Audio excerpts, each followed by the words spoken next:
Hello বন্ধুরা, দুপুর দুপুর খেয়ে কোনো কাজ নেই, তো আমার বান্ধবী আমাদের বাড়িতে চলে এসেছে। তো এরই মধ্যে মাথায় একটা বদমাশি বুদ্ধি করছে যে একে তো গরম খারাপ তো দিচ্ছে না, তো বললাম গরম গরম ভুট্টা খাওয়া যাক, তা আবার চুরি করে। তো চলো আমাদের সঙ্গে, আমরা একটু ভুট্টা চুরি করে আসি, তোমরা সঙ্গে থাকো। তো আমরা বেরিয়ে পড়েছি ভুট্টা আনার উদ্দেশ্যে। তো দেখতেই পাচ্ছেন কিছুদিন আগে খুব বৃষ্টি হয়েছে, তো চার সাইডে একটু জঙ্গল জঙ্গল বেড়ে গেছে। তো এ মা, রাস্তা বন্ধ, কি দেখছি এইসব আমরা ভুট্টা নিতে এসে কি পেয়ে গেলাম। এখন তো আমার মাইন্ড একদম চেঞ্জ হয়ে গেল, কি আর করা যায় বলুন।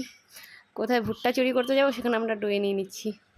আমরা এখন এটাকেই মাখিয়ে খাবো। তো আমাদের নেওয়া হয়ে গেছে, আমরা এটা এখন বাড়িতে নিয়ে গিয়ে মাখবো।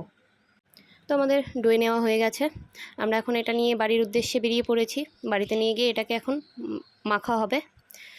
তো দেখা যাক বাড়িতে গিয়ে কীভাবে আমরা এটাকে মাখবো, একটু ডিসকাস করে নিই।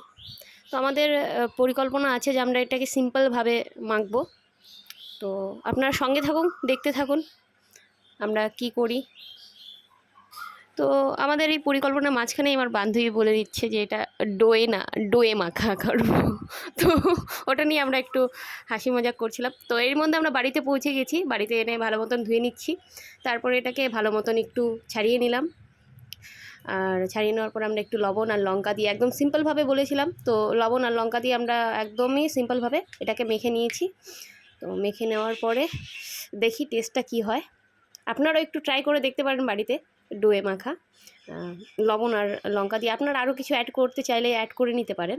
বাই দ্য ওয়ে, এটা আমাদের একটা রেসিপি ব্লগ নয়, আমরা জাস্ট ফান মানে মস্তি করছিলাম। তো ওটারই একটু ভিডিও দিলাম। আপনারা কেউ কমেন্ট করতে আসবেন না যে এটা রেসিপি ভিডিও আমরা করছি। তো আমাদের এটা প্রথম আমরা বানাচ্ছি। তো আপনাদের যদি আমাদের ভিডিও ভালো লাগে তাহলে অবশ্যই লাইক করুন, কমেন্ট করুন, আর আমাদের পেজটাকে ফলো করুন, আর সঙ্গে থাকুন। আমরা এখন এটাকে, আমাদের মাখা হয়ে গেছে, আমরা এখন একটু টেস্ট করে দেখছি যে টেস্টটা কেমন হয়েছে। আমার বান্ধবী টেস্ট করে বলছে সেই হয়েছে। তো এটা আমি আমার মায়ের জন্য একটু উঠিয়ে রাখছি, যে আমার মা স্নান করতে ঢুকে গেছে এইমাত্র।